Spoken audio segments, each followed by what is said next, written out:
जय हिंद, नमस्कार। आप देख रहे हैं मरुभूमि न्यूज। मैं आपका साथी गोपाल सिंह राजपूत। लोकसभा चुनाव सर पर हैं। सियासी गलियारों में घमासान मचा हुआ है।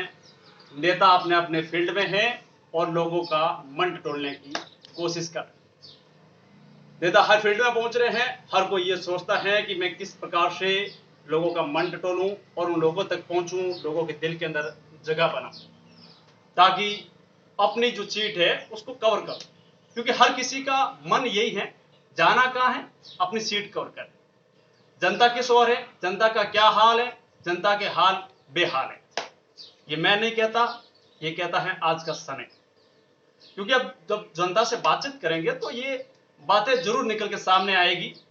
लोग क्या सोचते हैं, पिछली सरकारों में कैसा कामकाज हुआ, वर्तमान में उन नेताओं के कैसे दर्शन हैं, कैसे लोग दर्शनों को तरस रहे हैं। इन तमाम बातों के उत्तर और इन तमाम जो मुद्दे हैं उन सब के उत्तर हैं वो हम इन्हीं लोगों से लेंगे।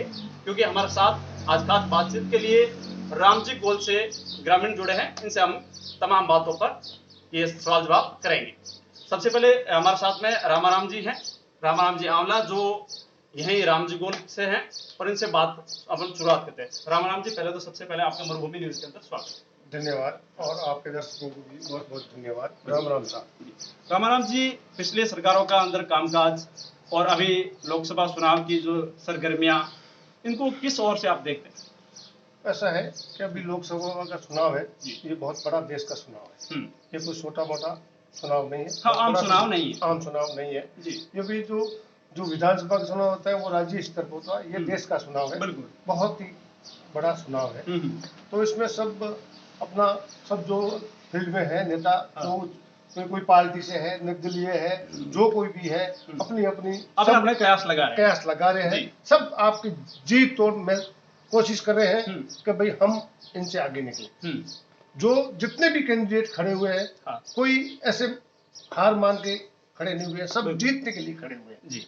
अपनी अपनी सब गोटियां फेंकेंगे, अपना अपना विचार रखेंगे, अपने अपने लोगों को अपने अपने पक्ष में खींचने की बात करेंगे। लेकिन ये गोटियां जनता तक पहुंच कितनी पाती है, और ये गोटियां कितनी काम कर पा रही है? अब काम कितनी करेगी नहीं करेगी वो तो आने वाला समय, रिजल्ट आएगा तब भी पता चलेगा वोट किस करवट बैठेगा।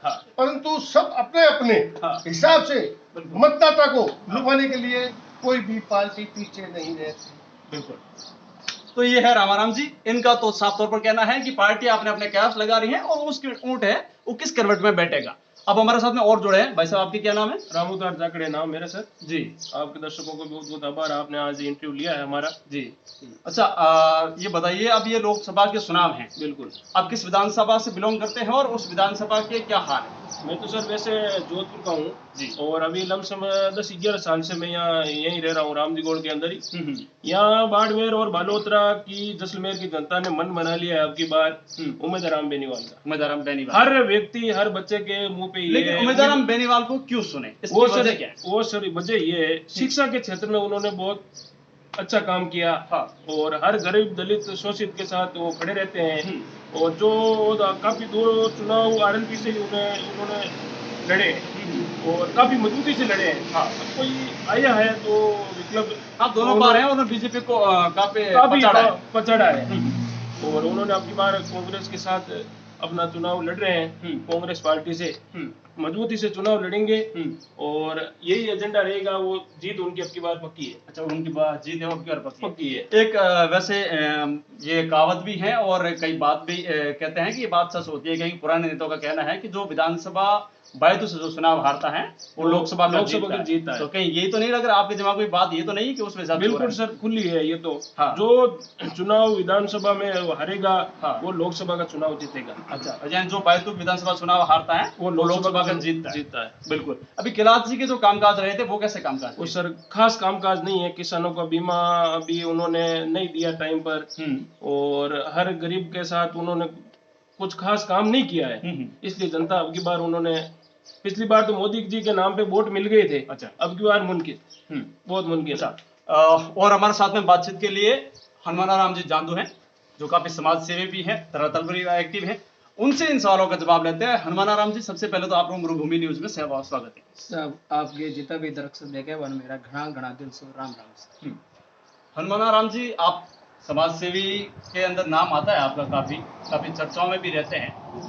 अब ये जो गुड़ा मलानी बेल्ट है, इसके बेल्ट के अंदर अगर बात करें तो जो सांसद जी हैं, उन सांसद जी का किस प्रकार का कामकाज रहा?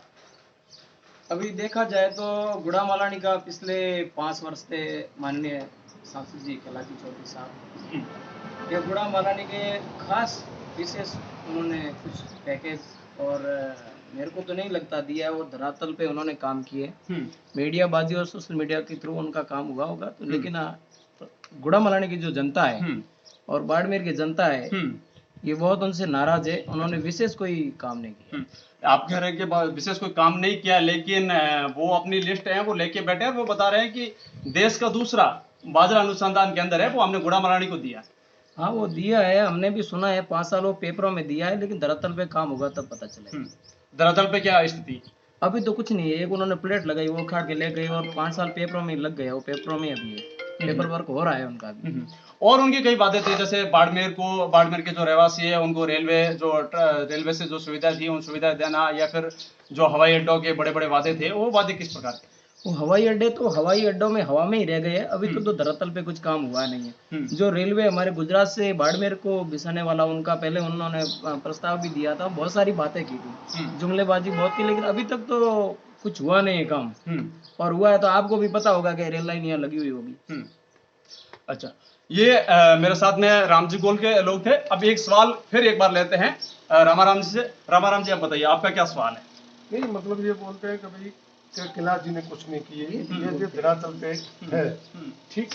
तो इसमें ये बाजरा अनुसंधान की केंद्र की जो बात है ना, ये देश का दूसरा, एक हैदराबाद में है, दूसरा अपने गुड़ा मालानी, ये बहुत बड़ा काम है, ठीक है। तो मतलब ये जो भी कोई काम करते हैं ना, अपना घर बनाने जाते हैं ना, उसमें भी वक्त लगता है। तो ये मतलब पहले जमीन कितना वक्त लगा, कितना इंतजार करेगी और गुड़ा मलानी की जनता? मतलब ऐसे समझ लो, ये काम अभी सब काम पूरा हो गया है, टेंडर भी हो गया है, जमीन डेवलपमेंट होगी। पहले जमीन डेवलपमेंट नहीं हुई थी, जब तक तो कोई काम, जमीन के बिना तो कोई काम होता नहीं है।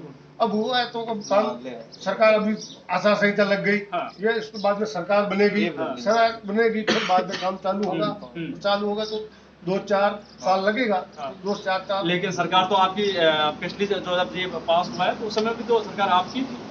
सरकार हमारी थी, मतलब आप इसका मतलब ये समझ लो कि मैं बीजेपी का करेगा तो ये आप मन बना चुके हैं। तो आपको बहुत बनाने की बात नहीं है ये, क्योंकि आप जिस प्रकार से सपोर्ट ले रहे हैं उसमें मतलब सपोर्ट नहीं, हम हकीकत बता रहे हैं। सपोर्ट की कोई इसमें बात नहीं है, कोई सपोर्ट की बात नहीं है। रही बात एयरपोर्ट वाली बात, तो ये केंद्र में सरकार बीजेपी की थी और राज्य में सरकार कांग्रेस की थी। तो उन्होंने ये जो राज्य सरकार, जमीन डेवलपमेंट करने का काम राज्य सरकार का होता है, तो उन्होंने अनुमति नहीं दी, इसकी वजह से ये काम अटका हुआ। तो फिर बाद में अभी बीजेपी की सरकार बनी तो इसमें ये जमीन भी तो उतरलाई में अलॉटमेंट हो गई है, और उसका जल्दी काम चालू होगा। ये अभी आचार संहिता लग गई है, ये होने के बाद में सरकार काम वापस दोबारा चालू होगा तो वो भी।